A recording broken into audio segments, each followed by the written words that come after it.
My family didn't just think I was worthless. They actively engineered my failure. For years, I let them do it, internalizing their judgment until their whispers of my incompetence became my own inner monologue. They made one catastrophic mistake, though. They left a paper trail, a ghost of an idea they thought was long buried, and the man who was about to discover it was the one person on earth they were desperate to impress. If you have ever had someone in your life, someone you were supposed to trust, intentionally dim your light so theirs could shine brighter, I need you to listen. This story is for you. Before we go any further, I need you to do 2 things to draw a line in the sand right now. First, go to the comments and write, "I am seen," not for me, but for you, as a declaration. Second, hit that subscribe button and the bell. This is not just a story channel. It's a community for those of us who have decided we will never again make ourselves small to fit into someone else's narrow world. This is where we reclaim our power.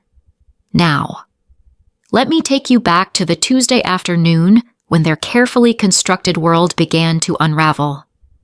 It all started with an email that felt less like an invitation and more like a summons. The view from my corner office on the 42nd floor was spectacular, a sprawling panorama of the city I had conquered in silence. The words, "Innovate Dynamics," were etched subtly on the glass door. The name of a company no one in my family knew existed. My company. The email was from my grandmother, Eleanor. The subject line was simply Saturday, 7 p.m., no request, no pleasantries. It was a command performance. My finger hovered over the delete button. My assistant, Maya, had a standing rule to flag any emails from my family's domain, a digital quarantine to protect my peace. This one, however, had slipped through. I was about to erase it, to pretend I never saw it, when a notification popped up on my secondary monitor. It was a tech art blog, an industry publication I followed, with a headline that made my heart stop. Chloe Vance's Data Weave project set to disrupt the art world. Chloe, my younger cousin, the golden child. I clicked the link. The article was fawning, praising her revolutionary concept of using predictive data to create interactive art installations. I scrolled down, my breath catching in my throat. There it was, in black and white. A quote from Chloe herself. The core philosophy is that data isn't just numbers. It's the ghost of a human choice, a digital echo we can make beautiful. A cold dread, slick and oily, washed over me. That phrase, the ghost of a human choice. It wasn't hers. It was mine. It was ripped directly from page 17 of a leather-bound notebook my grandfather had given me years ago. The notebook that had mysteriously vanished from his study after he passed away. My office, usually a sanctuary of calm control, suddenly felt like a cage. The city lights blurred into a meaningless smear. For 5 years, I had accepted their narrative. I was the family screw-up who dropped out of a prestigious university to chase a fantasy. They had made me feel so utterly worthless that I never even questioned the convenient disappearance of my life's work. I just assumed I'd misplaced it, another testament to my incompetence. But this was different. This was calculated. This was theft. Maya walked in, holding a tablet with my afternoon schedule. She took one look at my face and her professional smile vanished. "Clara, what's wrong?" I just pointed at the screen. Her eyes scanned the article, and she let out a low whistle. That's your original pitch deck philosophy. Word for word." She looked from the screen to the email from my grandmother. Her expression hardened. "It's a setup. They're going to parade her genius in front of the whole family. You can't go. You don't owe them your pain." A younger version of me would have agreed. I would have hidden, avoided the confrontation, and let the poison of their judgment continue to seep into my soul. But looking at my words on the screen, stolen and repackaged as Chloe's triumph, Something inside me shifted. The part of me they had tried so hard to convince was worthless finally cleared its throat, and it was angry. "You're wrong, Maya," I said, my voice steady, unfamiliar even to my own ears. "I do owe them. I owe them the truth." I clicked accept on the invitation. Saturday couldn't come soon enough. To understand why I walked into that lion's den, you have to understand the man who gave me the courage to build it in the first place. My grandfather, Arthur Vance. He wasn't just the patriarch of the family. He was my anchor, my conspirator, my one-man cheering section.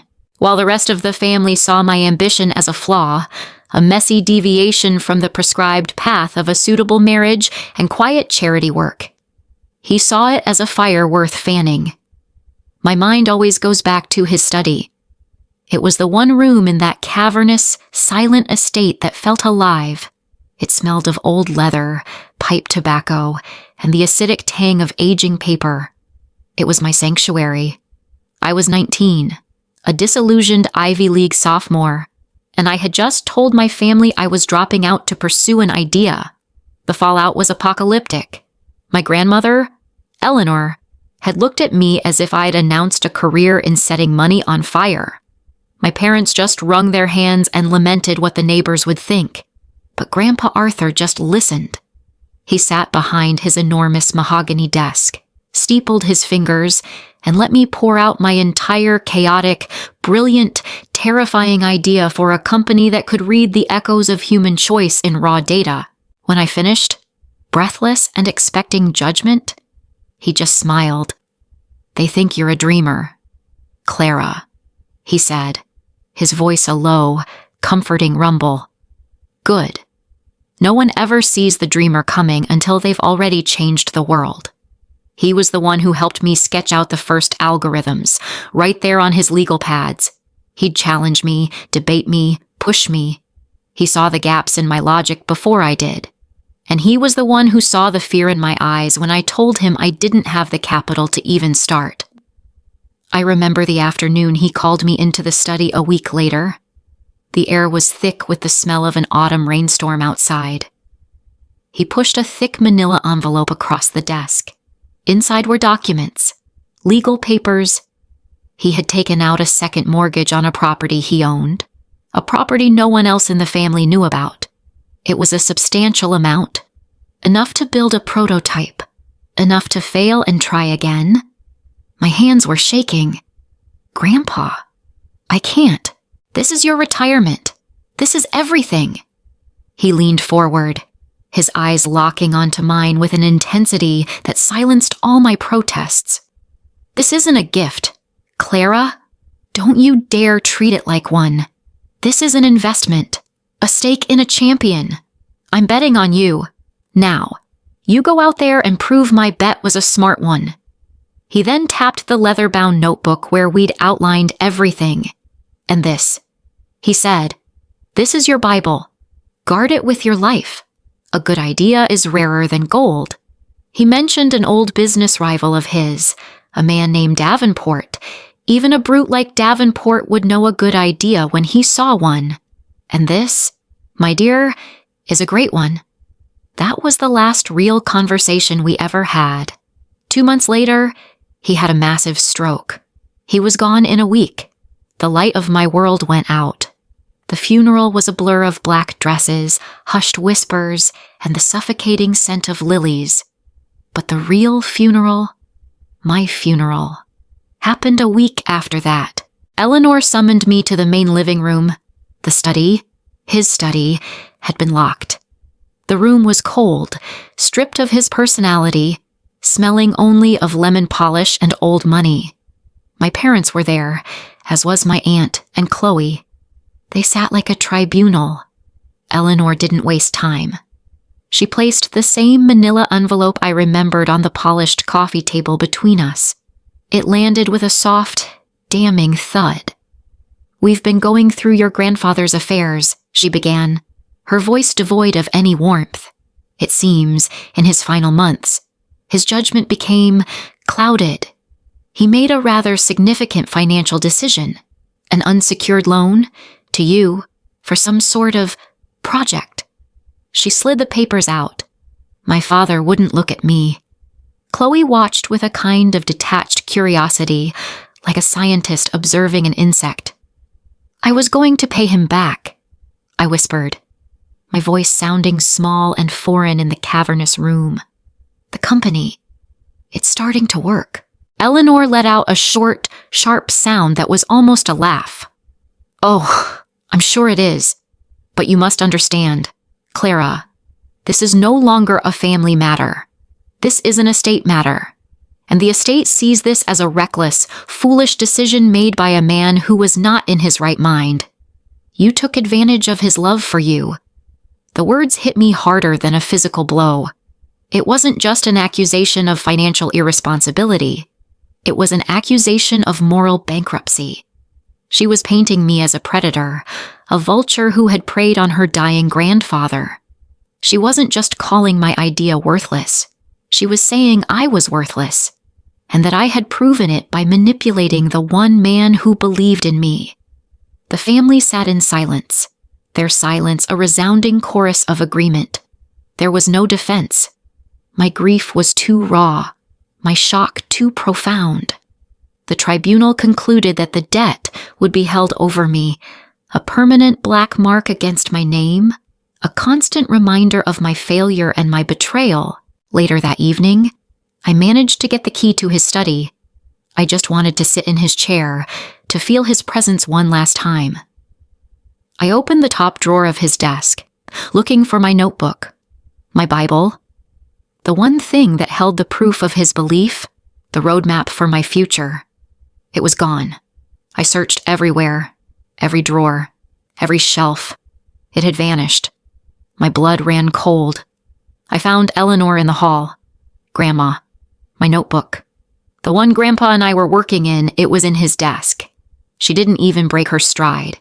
She just smoothed her silk blouse and said, with a chilling placidity, "Things get put away where they belong. Dear, some ideas are simply too big for the people who have them. It's for the best." And in that moment, I knew. This wasn't just about disapproval anymore. This was about erasure. She hadn't just locked his study. She had stolen his last gift to me. She had taken our shared dream and buried it. I didn't cry. I didn't scream. A strange, cold calm settled over me. I walked out of that house and didn't look back. I didn't have his notebook. I didn't have his support. All I had was a crushing debt, a family that saw me as a parasite, and the ghost of an idea that they were now trying to pretend never existed. It was in that moment I made a new promise. I wasn't just going to succeed to prove him right anymore. I was going to succeed to prove them all wrong. I would build an empire from the ashes of the dream they tried to bury. Those first few years were a blur of caffeine, code, and the constant, gnawing hunger of not having enough. Enough money, enough sleep, enough validation. I moved into a shoebox apartment in a part of the city that charitably be called up and coming. It had one window that looked out onto a brick wall, and the entire place smelled faintly of stale garlic from the restaurant downstairs. But it had high-speed internet and a landlord who was willing to look the other way if the rent was a few days late. It was perfect. My company, in those days, was just me, my laptop, and a whiteboard covered in equations that looked like frantic spider webs. The idea my grandfather and I had designed was a perfect symbiosis, a powerful data analysis engine paired with a beautiful, intuitive visualization interface. It was a complete thought, a whole concept. But Eleanor hadn't just stolen my notebook, she had surgically removed the prettiest part of my dream, the interface, the part that was easy to understand, the part that would dazzle investors that was what she had given to Chloe. I was left with the engine, a brilliant, powerful, monstrously complex engine that, to the outside world, was completely unusable. I was left with the ashes. So, I started building from them. The days bled into nights. My diet consisted of instant ramen and the kind of cheap coffee that felt like drinking hot gravel. Sleep was a luxury I couldn't afford. I wasn't just writing code. I was trying to reinvent a language, to force this raw, brutal engine to speak in a way the world could understand. I was trying to rebuild the half of my soul that had been stolen. I tried to get funding. I remember one meeting with a venture capitalist, a man in his 50s with a smug, self-satisfied air. I had poured my heart out for an hour, explaining the math, the potential. He'd leaned back in his leather chair, tapping his pen on my meticulously prepared proposal. "The tech is impressive. I'll give you that," he'd said, his tone dripping with condescension. Very academic. But honestly, Clara, what's the point? It's a powerful engine with no steering wheel. It lacks a user-friendly front end. Without that, it's just a very expensive paperweight. I felt the blood drain from my face. He was using different words, but it was the same message my family had been sending me my whole life. You're not enough. Your ideas are incomplete. You are fundamentally lacking. I walked out of that high-rise office and threw up in a trash can on the street corner. The isolation was the hardest part. Once a month, my mother would call. These calls were never conversations. They were press briefings. She would speak, uninterrupted, for 20 minutes about Chloe's latest triumph. "Clara, you won't believe it." She'd gush, her voice bright with a pride she never once showed me. "Chloe's gallery just sold a piece to a collector in Switzerland, and she's off to the Venice Biennale next month. Everyone is saying her work is just so groundbreaking." One time, after landing my very first tiny consulting gig, a $5,000 contract that felt like winning the lottery, I made the mistake of trying to share my news. "That's great. Mom, I actually just signed my first client." "Oh, that's nice." "Dear." She cut me off. The verbal equivalent of a pat on the head. Anyway, Chloe was just featured in Art Forum magazine. They called her the new face of interactive art. The writer simply adored her core philosophy, that whole ghost of a human choice thing. Isn't that brilliant? She always was the creative one in the family. I remember just closing my eyes, the phone feeling slick with sweat in my hand. It wasn't just my idea anymore. It was my cousin's brand. My ghost was haunting me from the pages of glossy magazines. I stopped trying to share after that. I just let her talk, making non-committal sounds until she was done. Then I would hang up and go back to work. The silence of my apartment a welcome relief from the noise of their approval for someone else. The breakthrough came at 3:17 a.m. on a Wednesday. I had been staring at the same block of code for 72 hours, fueled by nothing but caffeine and sheer, stubborn rage. And then I saw it. A different path. A way to make the engine visualize the data itself, without the need for a separate interface. It wouldn't be as pretty as my original design, but it would be raw, honest, and brutally effective.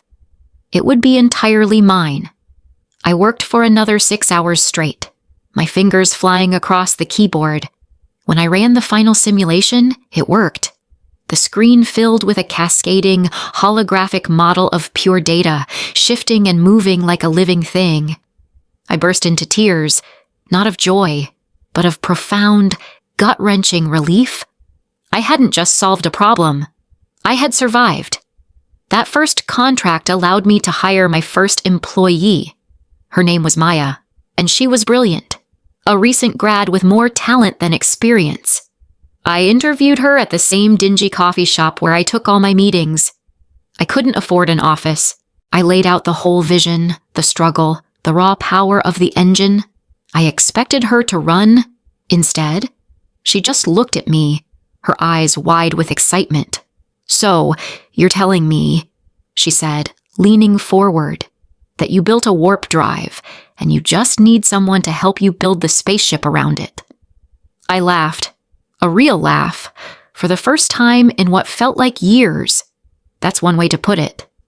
"I'm in," she said, Without a moment's hesitation, Maya was the first person outside of my grandfather to look at my crazy dream and not see a failure. She saw a frontier. She was the first citizen of Innovate Dynamics. The next 2 years were a whirlwind. With Maya on board, we started landing bigger clients. We worked out of my apartment for a year, our desks crammed into my living room. We were scrappy, we were hungry, and we were good. We started getting a reputation in a niche corner of the tech world as the people you called when you had an impossible data problem. At the same time, Chloe's star was rising in a different universe. Her Data Weave project, built on the stolen half of my soul, was a critical darling. She secured a massive grant from a philanthropic foundation. I'd see articles about her online, praising her visionary interface that turned cold data into warm, accessible art. Every mention was a fresh stab of violation. It felt like I was in a race against my own ghost. The day we moved into our first real office was the day everything felt real. It wasn't big, just a modest 3-room suite in a co-working building, but it had our name on the door. We had just signed our first 7-figure contract with a logistics company. We had 5 employees now. We were real. That evening, after everyone had gone home, I stood in the empty space, looking out the window at the city lights. I had done it. I had built this, not just from the ashes, but from half a dream. A quiet pride swelled in my chest, but it was tangled with a cold, hard knot of anger. This was my victory, born from their betrayal, and I knew, with a certainty that chilled me to the bone, that the time for a reckoning was coming.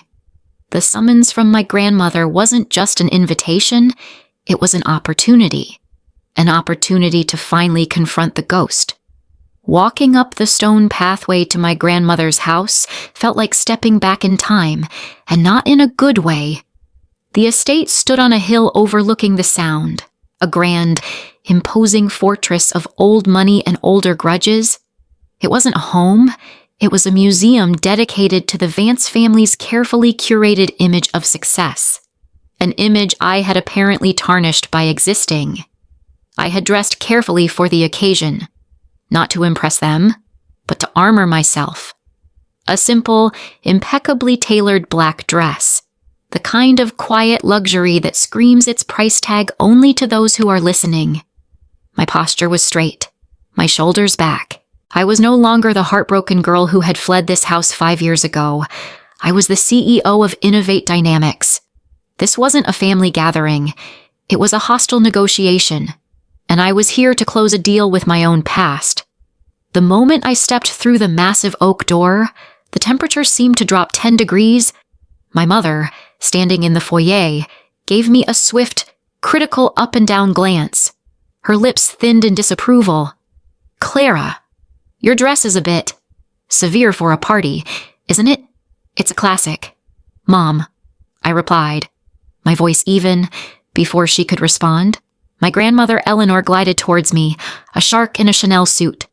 She offered a cheek for a kiss that was as dry and cold as old paper. "Clara, dear, you're here. Be useful and take Mr. Henderson's coat to the cloakroom. Would you?" It was her opening move, a quick, clean checkmate in the first 30 seconds. She had instantly, publicly, demoted me to the role of servant. The Hendersons, old family friends, just smiled benignly, completely oblivious. I took the heavy cashmere coat without a word, my nails digging into the palm of my hand. On the outside, I was calm, compliant. Inside, a cold, clean fury was beginning to solidify. This was exactly what I had expected. This was why I was here. The party was in full swing. The main hall was filled with the low hum of polite conversation, the clinking of crystal glasses, and the scent of expensive perfume mingling with old wood. These were my family's people bankers, lawyers, society matrons, all of them part of a world that measured a person's worth by their last name and the prestige of their career. And tonight's main attraction was my cousin, Chloe. She was holding court near the grand piano, dressed in a flamboyant, avant-garde outfit that looked more like an art piece than a piece of clothing. She was animated, her hands gesturing wildly as she spoke to a small, captivated audience. I drifted closer, staying on the edge of the circle, an invisible satellite in my own family's solar system, and so the algorithm doesn't just project data. It feels it, she was saying, her voice filled with a passion that was entirely rehearsed. It translates the cold, hard numbers into a living, breathing emotional experience. It's about revealing the ghost of a human choice hidden in the machine. The words, my words, coming from her mouth felt like a physical violation. She was reciting them from memory, like a child who had learned a poem but had no idea what the words actually meant. It was a performance, and my grandmother was the director. I watched as Eleanor skillfully steered a wealthy-looking couple towards the circle. "You simply must hear this," Eleanor cooed, placing a proprietary hand on Chloe's shoulder. "My granddaughter is a true visionary. She's completely changing the conversation around art and technology." I felt a bitter laugh rise in my throat and quickly swallowed it down. A visionary? They had called me a delinquent for the very same ideas. The next hour was a master class in psychological warfare. I was ignored, talked over, and treated like a piece of furniture. When I tried to join a conversation, my mother would find a reason to pull the other person away. When a waiter offered me a glass of champagne, my aunt remarked, loud enough for those nearby to hear, "Oh, I'm not sure Clara should. She has to drive back to that apartment of hers." The final, decisive blow came from a place I didn't expect. My great-aunt Carol, a generally kind but clueless woman, cornered me by the fireplace. "Clara, it's been ages. So good to see you," she said, her voice genuinely warm. "Tell me, dear, what have you been up to? Are you still doing that little computer thing?" It was the first direct question anyone had asked me all night. For a split second, I felt a flicker of hope. Maybe I could tell her. Maybe one person would listen. I opened my mouth to answer, to say the name of my company, to speak my success into existence in this house for the first time. But Eleanor had the hearing of a bat. She materialized at my side in a cloud of Chanel no. 5, her smile as sharp as broken glass. "Carol, don't trouble Clara with such questions," she said, her voice dangerously sweet. She placed a hand on Chloe's arm, who had just joined us, and pulled her into the center of our small group. "She's still finding herself. We're all so incredibly proud of Chloe, who is actually creating something of tangible value. Some of us in this world are creators," Eleanor continued, her eyes locking with mine, a cold, triumphant glint in them. "And some of us are, well, more wine. Anyone." And there it was, the thesis statement of my entire childhood, delivered with a smile in a room full of witnesses. I wasn't just the failure. I was the opposite of a creator. I was a void, a worthless, empty space in their perfect family portrait. The sound in the room seemed to fade to a dull roar. The faces around me blurred. I could feel the heat of my own blood pounding in my ears. The rage I had been suppressing was so immense, so pure, it felt like it might actually split my skin. But with it came a strange, serene clarity. This was it. This was the moment of absolute truth. I saw their judgment for what it was, a brittle, terrified defense against a world they couldn't control, a daughter they couldn't understand. They weren't strong. They were afraid.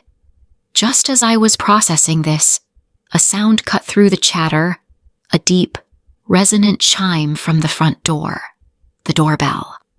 A wave of excited energy rippled through the room.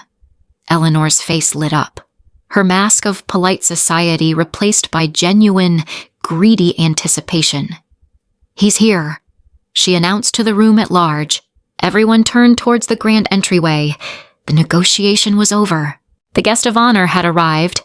and as the butler moved to open the door, I felt the corners of my own mouth lift into the slightest, coldest smile. The game they had been playing all night was about to end. My game was about to begin. The butler opened the door, and a hush fell over the room. It wasn't just a guest who had arrived, it was a gravitational force. Marcus Davenport was a titan of the tech world, a man who didn't just invest in companies, but created entire industries. He was tall, dressed in a custom suit that was understated yet screamed power, and he had eyes that seemed to see everything, to assess and calculate the value of it all in a single glance. The air in the room shifted, crackling with a new energy. This was the man everyone was here to see. Eleanor was on him in an instant, a predator swooping in on her prize. "Marcus, how wonderful of you to come. You remember my granddaughter, Chloe, of course." Chloe stepped forward, her smile a little too bright, her eyes a little too wide. "Mr. Davenport, it's an honor. I'm so thrilled to have a moment to share my vision with you." Davenport's smile was polite but distant. He shook her hand briefly. "The floor is yours, Ms. Vance." It was all the encouragement they needed. My grandmother, with the air of a proud stage mother, gestured for silence. Chloe launched into her pitch. It was a well-rehearsed performance. I had to give her that. She used all the right buzzwords, the ones I knew by heart, the ones I had written in the dead of night years ago. She spoke of emotional data, of digital echoes, of humanizing the algorithm. She spoke of the ghost in the machine. I stood by the fireplace, a glass of water untouched in my hand, and just watched. I felt strangely calm, like a meteorologist watching a storm they had long predicted finally making landfall. The other guests were mesmerized, nodding along to Chloe's empty, beautiful words. They were completely sold. When she finished, there was a ripple of impressed applause. Eleanor looked like she was about to burst with pride. She turned to Davenport, her expression expectant, triumphant. "Well, Marcus, isn't she a prodigy, a true visionary?" Davenport was silent for a long moment, his gaze fixed on Chloe. He tilted his head slightly, a faint, unreadable expression on his face. The entire room held its breath, waiting for his verdict. "It's an interesting concept," he said finally, his voice quiet but carrying across the suddenly silent room. The words hung in the air, but it lacks a soul. A collective, sharp intake of breath. I saw Chloe's smile falter, a flicker of panic in her eyes. Eleanor's face tightened. "I'm not sure I understand," Eleanor said, her voice dangerously smooth. "Your pitch, Ms. Vance," Davenport continued, his eyes still on Chloe, "is brilliant in its language, but it feels hollow, like a clumsy copy of a truly great idea. Like someone described a masterpiece to you, and you painted it from their description without ever seeing it for yourself. The words are there, but the truth is not." The silence that followed was absolute, deafening. He had just, in the most polite and devastating way possible, called her a fraud in front of everyone she was trying to impress. He had seen the truth. He had seen the ghost. And then he did something that stopped my heart. His eyes left Chloe, dismissing her as if she no longer existed, and began to scan the room. He wasn't looking at the wealthy bankers or the society matrons. He was searching. I felt his gaze pass over me, then stop, and then snap back. For a long, breathless moment, the world narrowed to just the two of us across a sea of confused faces. A flicker of recognition, of confirmation, passed through his eyes. He began to walk towards me. The crowd parted for him like the Red Sea. He moved with a purpose that was terrifying and exhilarating. He didn't stop until he was standing directly in front of me. He was taller up close. He looked down at me, and for the first time that night, his polite mask dropped, replaced by a look of genuine, profound respect. "You have his eyes," he said, his voice now filled with a warmth that startled me. "I would have known you anywhere." I could only manage a whisper. "I'm sorry. I don't—" "Your grandfather," Davenport said, and the whole room leaned in to listen. "Arthur Vance was a great man, one of the few true visionaries I ever knew. We were rivals, for a time, but always friends. He told me about you. He was so proud." I could feel Eleanor's stare burning into the side of my head. I could feel the foundation of her world beginning to crack. "Years ago," Davenport continued, his voice resonating with the power of a story that needed to be told. "Arthur showed me the first half of an idea so brilliant, so audacious. It could have changed everything. He called it the engine, but he said it was incomplete." He paused, and his eyes met mine. He told me the second half, the most brilliant part, the part he called the soul, belonged to an heir he trusted completely to carry it into the future. "Clara Vance," he said, and my name in his mouth sounded like a coronation. "It is an honor to finally meet that heir. Are you ready to show me the rest of the legacy time stopped? In that single moment, every lie, every insult, every single time they had made me feel worthless was incinerated in the fire of his public validation. He hadn't just called me a CEO. He had called me an heir. He had called me a legacy. He had seen my grandfather's soul in me. I looked past him, at my family. Eleanor's face was a mask of pure, unadulterated horror. She looked as if the ground had just crumbled beneath her feet. Chloe was paper white, her eyes wide with the sickening, dizzying realization of being caught. She looked from me to Davenport and back to me, the lies she had lived for years unraveling in a matter of seconds. My mother just stared, her mouth slightly agape, a lifetime of willful blindness shattering in an instant. The whispers started around the room, the guests turning to each other, the story rearranging itself in their minds. The worthless one, the heir, the fraud. A wave of pure, unburdened relief washed over me, so powerful it almost buckled my knees. It wasn't triumph. It wasn't revenge. It was justice. It was the feeling of a heavy, invisible weight I had carried my entire life suddenly being lifted from my shoulders. I was free. I finally found my voice. I looked directly at Marcus Davenport and gave him a real, genuine smile. "I'd be delighted to." He nodded once, a sharp, decisive gesture.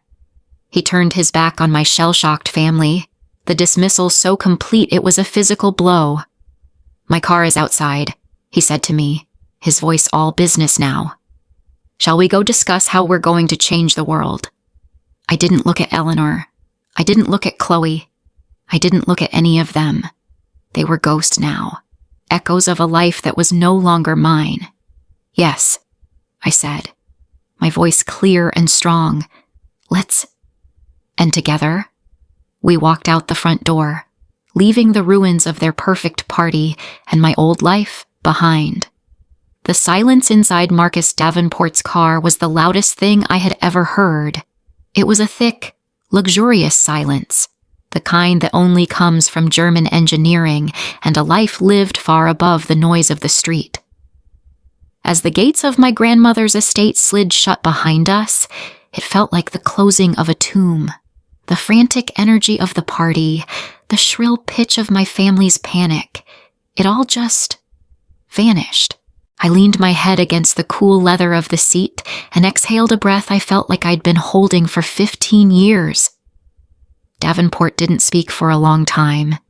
He just drove, his gaze fixed on the winding coastal road. When he finally did, his voice was low. "That was quite a performance back there. Not from you. It wasn't a question. It was a statement of fact. A simple acknowledgement that did more to validate me than 1,000 apologies from my family ever could." "Thank you," I said. the words feeling small but true. That's when my phone, which I'd forgotten about in my purse, began to buzz. It wasn't a gentle vibration. It was a frantic, desperate spasm, like a wounded animal. It buzzed and buzzed, a furious, insistent demand from the world I had just escaped. I pulled it out. The screen was a waterfall of notifications. 27 missed calls, 43 text messages. From Eleanor, from Mom, from Chloe. I looked at the cascade of their names, their panic a tangible thing even through the screen. For a moment, I felt the old, familiar pull of obligation, the ingrained instinct to answer, to smooth things over, to manage their feelings. Then I looked out the window at the dark, open ocean, and I thought of my grandfather. I pressed the power button on the side of the phone until the screen went black. The frantic buzzing stopped, and the silence was even better than before. I didn't look at the phone again until the next morning. I was in my own apartment, with a cup of coffee that actually tasted good, watching the sun rise over the city. I had slept for 8 solid hours, a deep, dreamless sleep. For the first time in years, curiosity finally got the better of me. I turned the phone on. It was a digital archaeological dig into the ruins of their lives. Chloe's were first, a string of increasingly unhinged messages sent in the middle of the night. You have to fix this. Davenport's assistant called my gallery owner. They're pulling the funding. They said they don't work with frauds. How could you do this to me? There it was. Not. I'm sorry, I stole from you. But how could you let me get caught?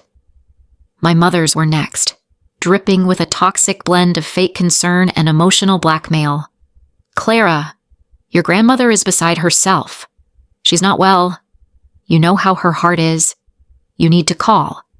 This has gone on long enough. You've made your point. Family is family. The classic attempt to minimize, to reframe my vindication as a childish tantrum. And then there were Eleanor's. Just one. Sent at 6 a.m. It read, "You will call me by noon today. You have caused irreparable damage to this family's name, and there will be consequences." A threat. Even now, after all that had happened, she still thought she held the power. She still thought I was worthless enough to be scared of her. I realized then that I had to make one last call. Not for them. For me. A final closing of the books. I dialed Eleanor's number. She answered before the first ring finished. "Clara!" She spat, her voice a venomous hiss.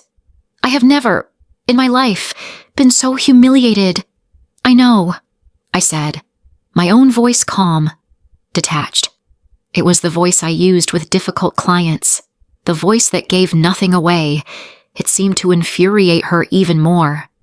"You think this is some kind of victory," she seethed. "You paraded your little hobby in front of our friends. You embarrassed your cousin. You've made us a laughingstock, all for what? For some petty revenge. It was never a hobby." "Eleanor," I said quietly, "it was a multi-million-dollar company. You just chose not to see it. Don't you dare use that tone with me after everything we've done for you, after you took advantage of your grandfather in his dying days. Stop," I said. And the word, though spoken softly, had the force of a command. She actually stopped talking. "Let's be very clear about a few things, so there are no more misunderstandings.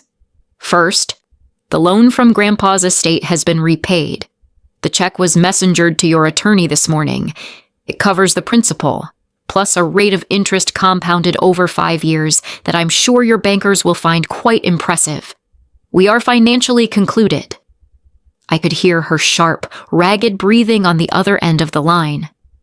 "Second," I continued, "the intellectual property you took from his study, what you called my daydream, is now protected by a series of patents filed by my legal team. Mr. Davenport's firm is quite thorough in these matters. Any further use of its core concepts by Chloe or anyone else will be handled by them. We are legally concluded." "You wouldn't," she whispered. the rage in her voice finally replaced by a sliver of fear. "I already have," I said. And finally, the most important point. "I'm not angry with you, Eleanor. I'm just done. You didn't just think I was worthless. You tried to ensure it. You didn't just steal my idea. You tried to steal my grandfather's faith in me. You tried to poison my memory of the one person in this family who ever truly saw me. And that is unforgivable. But we're family," she said, the words sounding hollow, pathetic, a last-ditch effort. "No," I replied, the truth of it settling into my bones. "We're not. We're just relatives. There's a difference." I took a breath. "This is the last time we will speak. My life, the one I built, is my own now. You are no longer a part of it." And without waiting for a response, I ended the call. I blocked her number, then my mother's, then Chloe's, one by one. I snipped the toxic threads that had bound me for so long.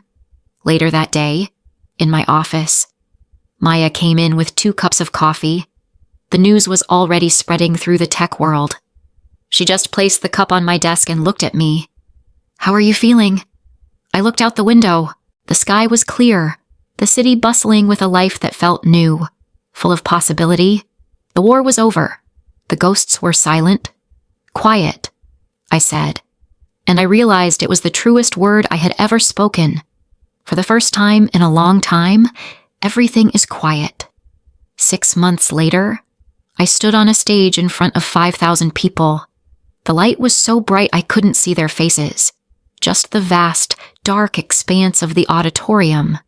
Behind me, on a screen the size of a movie theater's, was the Innovate Dynamics logo. It was the closing keynote speech at the biggest tech conference in the country. Me, the girl who was still finding herself. I talked about data, about algorithms, about the future of predictive analytics, but mostly, I talked about ideas, and we often think of ideas as these perfect, complete things that arrive in a flash of inspiration.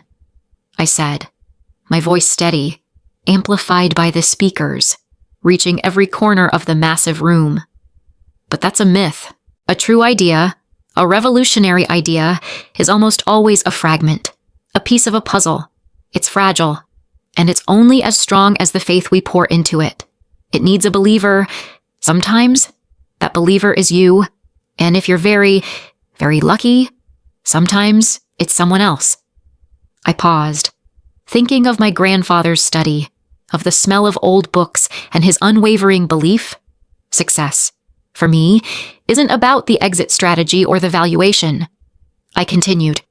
It's about honoring that initial faith.